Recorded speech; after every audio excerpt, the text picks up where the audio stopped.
বাংলাদেশের একজন ডেপুটি সেক্রেটারির সাথে।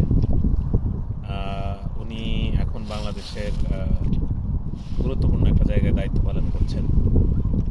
বাংলাদেশের এত দুর্নীতি, চুরি, রাহাজানি, ছিনতাই, খুন, ধর্ষণ এগুলো তো অনেক বেড়ে গেলেও এখনও যে কত ভালো মানুষ আছে। একজন ডেপুটি সেক্রেটারি অত্যন্ত গুরুত্বপূর্ণ জায়গায় আছে, টাকা খনিতে বসে আছেন, অথচ এই লোকটা এত সৎ।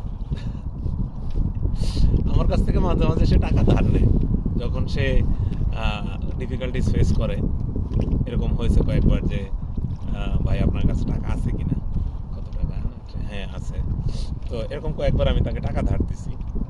আমি টাকা ধার দিলাম আর আমার কাছে তখন মনে হয় যে একটা মানুষ, সে মানুষটা ইওনে ছিল কয়েক জায়গায়, আগে সে গুরুত্বপূর্ণ দুইটাতে জায়গা জেলাতে ইওনো হিসেবে দায়িত্ব পালন করছে, সচিবালয়ে সেক্রেটারিয়াল পোস্টে জব করছে।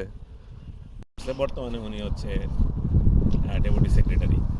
তো এরকম একটা গুরুত্বপূর্ণ জায়গায় থাকা একটা মানুষ এত সৎ হতে পারে, আনবিলিভেবল। এই জন্যে মাঝে মাঝে আশার সঞ্চার হয় যে দেশটা হয়তো একটা দিন ভালো হবে, হয়তো এই দেশের আবারও ভালো কিছু হবে, মানুষগুলো আবার সৎ রাস্তায় ফিরবে। এই মানুষগুলোই হচ্ছে আমাদের বেঁচে থাকার, আমাদের নতুন স্বপ্নের আশা জাগায়।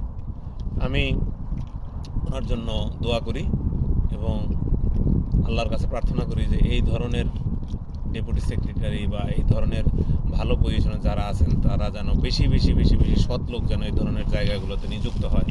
তাহলে হয়তো আমাদের বাংলাদেশ একটা সময় অনেক ভালো কিছু করবে। ভালো থাকবেন। আসসালামু আলাইকুম।